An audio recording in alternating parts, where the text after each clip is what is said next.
नमस्कार दोस्तों। राजस्थान चतुश्रेणी भर्ती की यहाँ पे बात करने वाले हैं। देखिए, पटवारी का आपका रिजल्ट आ चुका है।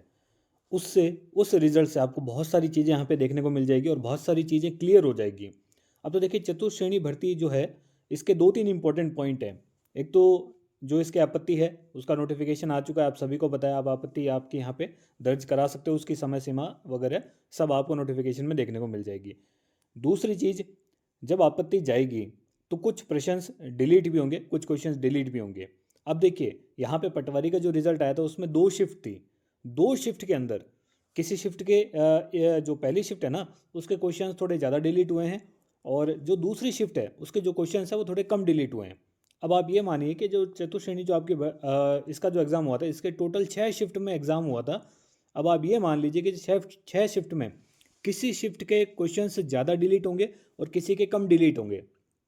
अब जो आपकी कट ऑफ बनेगी ना, वो सिर्फ उस आधार पे नहीं बनेगी कि कौन सी शिफ्ट इजी थी, कौन सी हार्ड थी। सिर्फ वो बेस नहीं होगा।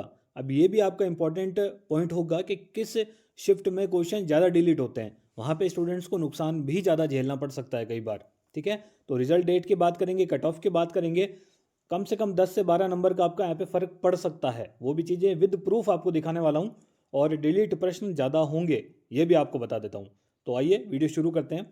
तो देखिए, सबसे पहले आपको इसके रिजल्ट डेट के बारे में बता देते हैं। आलोक राज जी ने ऑफिशियल ट्वीट करके बता ही दिया है कि फोर्थ क्लास की जो भर्ती है, उसमें यदि प्रश्नों पर ज़्यादा ऑब्जेक्शन ना आए तो जनवरी के दूसरे सप्ताह में रिजल्ट निकालने का प्रयास होगा। यानी कि जनवरी के सेकेंड वीक में आपका रिजल्ट आ सकता है, अगर क्वेश्चंस पर ऑब्जेक्शन ज़्यादा ना आए तो। अगर ऑब्जेक्शन ज़्यादा आए तो उस केस में क्या होगा कि जनवरी एंड तक जा सकता है ना। और कई बार ऐसा भी होता है कि थोड़ा और डिले हो गया तो फेब स्टार्ट। तो इतना ही टाइम आपके पास है, ज़्यादा डिले नहीं होगा। रिजल्ट सब आपके टाइम पर आ रहे हैं। पटवारी का रिजल्ट बहुत अच्छे से इन्होंने निकाल दिया है और जल्दी ही निकाला है। तो अब ये मानिए जनवरी में कहीं ना कहीं आपको रिजल्ट देखने को मिल जाएगा। एक चीज़ तो आपकी ये क्लियर हो गई। तो अब ज़्यादा टाइम है नहीं, दिसंबर स्टार्ट हो ही चुका है और आपका जनवरी अगला ही महीना है। अब बात करते हैं देखिए डिलीट क्वेश्चंस की। तो मैं आपको पटवारी का रिजल्ट की तरफ लेके चलता हूँ, सारी चीज़ें विद प्रूफ बताऊंगा। ये आपके शिफ्ट 1 की मैं बता रहा हूँ। ये अलग अलग सेट है, ठीक है। टोटल 12 सेट आए थे इसके अंदर, यानी कि पहले शिफ्ट की बात कर रहे हैं हम। तो एक दिन में पेपर हुआ था पटवारी का, फर्स्ट शिफ्ट और सेकंड शिफ्ट। वहीं अगर बात करूँ चतुश्रेणी की, तो 3 दिन में पेपर हुआ था, टोटल 6 शिफ्टों में। ठीक है, तो आप इस चीज़ से अंदाज़ा लगाना कि एक शिफ्ट और दो शिफ्ट में, सिर्फ दो शिफ्ट थी यहाँ पे, उसमें अगर इतना फ़र्क पड़ सकता है तो आपकी 6 शिफ्टों में कितना फ़र्क पड़ेगा चतुश्रेणी में। तो देखिए, ये आपकी पहली शिफ्ट, इसमें क्वेश्चंस देखिए यहाँ पे कितने डिलीट हो रहे हैं। एक, दो, तीन, तीन यहाँ पे, सॉरी यहाँ तो जीरो है। तो एक, दो, तीन यहाँ पे, तीन और दो पाँच और दो सात। ठीक है, यहाँ पे भी आप देखिए, एक, दो और तीन, दो, पाँच और दो सात, तीन, दो, पाँच, छः, सात। तो इस हिसाब से करीबन करीबन आपके 7 क्वेश्चन यहाँ पे डिलीट हो रहे हैं। कौन सी? फर्स्ट शिफ्ट में। और भी आप ये देख लीजिए, लगभग लगभग 7 क्वेश्चंस डिलीट हो रहे हैं आपकी पहली शिफ्ट के अंदर। ठीक है, अब बात करते हैं सेकंड शिफ्ट की, पटवारी की। मैं आपको ये प्रूफ इसलिए दिखा रहा हूँ ताकि आपको चीज़ें समझ में आ जाए कि शिफ्ट वाइज कितना फ़र्क पड़ता है। अब ये सेकंड शिफ्ट है। अब इसमें देखिए मात्र कितने क्वेश्चन डिलीट हुए हैं, एक, दो और तीन। ठीक है, यहाँ पे भी देखिए जो सेट 2 है उसमें एक, दो और तीन ही क्वेश्चन डिलीट हुए हैं। इसी हिसाब से आगे चलता जा रहा है। हाँ, किसी में हो सकता है किसी सेट में ज़्यादा हो जाए, किसी सेट में कम हो जाए, लेकिन फिर भी यहाँ पे मेरे को तीन ही देखने को मिल रहा है। यहाँ तक आप देख लीजिए, तीन होगा। हाँ, एक, दो और तीन। ठीक है, अब देख लिए फर्स्ट शिफ्ट में on an average 7 question delete हुए। सेकंड शिफ्ट में आपके कितने क्वेश्चन डिलीट हुए? 3 क्वेश्चन। तो डिफरेंस है 4 क्वेश्चंस का।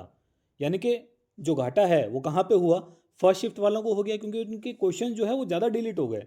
अब किसी ने अगर वो क्वेश्चन सही किए होंगे तो वो तो उनका तो नुकसान हो गया। फ़ायदा किन को हुआ कि अगर किसी ने क्वेश्चन गलत किया हो या स्किप कर दिया हो तो उनको फ़ायदा ज़रूर हो सकता है। तो देख लिए, इनके 7 क्वेश्चन डिलीट हुए हैं फर्स्ट शिफ्ट के, और सेकंड शिफ्ट के मात्र 3 क्वेश्चन डिलीट हुए हैं। वहीं अगर चतुश्रेणी की मैं बात करूं तो उसमें टोटल आपके 6 शिफ्ट थी। अब 6 शिफ्टों में किसी शिफ्ट में हो सकता है कि भाई आपके 8 से 10 क्वेश्चन डिलीट हो जाए। किसी शिफ्ट में ऐसा हो सकता है कि भाई 2 से 3 क्वेश्चन ही डिलीट हो, है ना। अगर आप पटवारी का रिजल्ट देखोगे तो आपको ये चीज़ें क्लियरली देखने को मिल जाएगी, क्योंकि विद प्रूफ मैंने आपको दिखा दिया। और अगर आप पटवारी का डिटेल रिजल्ट देखोगे ना ऑफिशियल साइट पे जाके, तो आपको नंबर्स में भी देखने को मिल जाएगा कि कम से कम 3 से 5 नंबर तक कम ज़्यादा हो रहे हैं स्टूडेंट्स के। सिर्फ 2 शिफ्टों की बात कर रहा हूँ, और नंबर ऑफ़ कैंडिडेट्स में भी बहुत ज़्यादा अंतर है पटवारी में और चतुर्श्रेणी में, है ना। बहुत लाखों में ज़्यादा स्टूडेंट्स हैं चतुर्श्रेणी के अंदर। तो जो नंबर्स है यहाँ पे 3 से 5 नंबर कम ज़्यादा हुए हैं, तो आप वहाँ पे मान लीजिए कम से कम 8 से 12 नंबर का फ़र्क पड़ेगा। अब आप खुद देख लीजिए, अगर एक स्टूडेंट जिसके मान लीजिए 70 क्वेश्चन सही हो रहे थे, वो कहीं ना कहीं 70 72 73 तक चला जाएगा, 74 75 तक जा सकता है अगर ऐसी कंडीशंस होती है तो। और एक स्टूडेंट जिसके 75 क्वेश्चन सही हो रहे हैं वो 70 पे भी आ सकता है। तो ये सिनेरियो बन जाएगा आपका पटवारी के अंदर, डिलीट सॉरी चतुश्रेणी के अंदर, अगर क्वेश्चंस डिलीट ज़्यादा होते हैं तो या कम ज़्यादा होते हैं तो, और वो होगा, वो नेचुरल चीज़ है, क्योंकि किसी शिफ्ट में ज़्यादा होगा किसी शिफ्ट में कम होगा, वो ऑब्वियस सी बात है। ज़्यादा शिफ्ट में यही चीज़ें होती है। नॉर्मलाइजेशन कह दो, चाहे जो नया फार्मूला इन्होंने कह दिया है इक्यू परसेंटाइल फार्मूला, वो चीज़ वही है ना। तो नंबर कम ज़्यादा जरूर होंगे, इसमें कोई दो राय नहीं है। तो जो स्टूडेंट्स एकदम फिक्स मान के बैठे थे ना कि हमारे इतने क्वेश्चन है, तो भैया आपके कम हो भी सकते हैं। मैं कोई चीज़ आपको डरा नहीं रहा हूँ, आपके मार्क्स कम भी हो सकते हैं और आपके ज़्यादा भी हो सकते हैं। ये नहीं कि आपके ज़्यादा नहीं होंगे, आपके ज़्यादा भी हो सकते हैं। किसी के सिलेक्शन के कम चांसेस है ना, तो वो घबराइए मत। आप ये मान लीजिए कि आपका सिलेक्शन हो भी सकता है, नंबर भी बढ़ जाएंगे तो आपका सिलेक्शन भी हो जाएगा, तो वो डरने की बात नहीं है ना। अब बात कर लेते हैं इसके कट ऑफ की कि कितने जा सकती है। तो देखिए 75 का अगर आपने आंकड़ा पार किया हुआ है ना क्वेश्चंस का काट पीट के, तो आप श्योर सिलेक्ट हो। मैं कब बता रहा हूँ, ये विदाउट नॉर्मलाइजेशन का स्कोर है, विदाउट डिलीट क्वेश्चंस का स्कोर है। अब इसमें डिलीट हो जाते हैं तो देखिए उसमें कोई दो राय नहीं है। अगर डिलीट हो गए आपके 70 से लेकर आपके क्वेश्चन 70 रह गए, 75 से 70 हो गए, तो वो देखिए अलग चीज़ है। अगर फिर भी सब कुछ हटा के अगर हम बात करते हैं 75 का अगर आंकड़ा आपने क्रॉस किया हुआ है तो आपका सिलेक्शन श्योर है।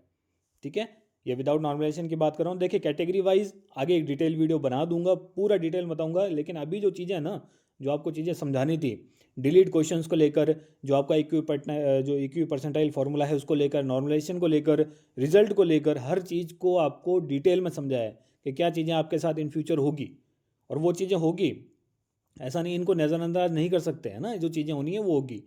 इसके अलावा कोई डाउट रहता है, कितने मार्क्स आपके हैं, वो आप कमेंट बॉक्स में बता दीजिए।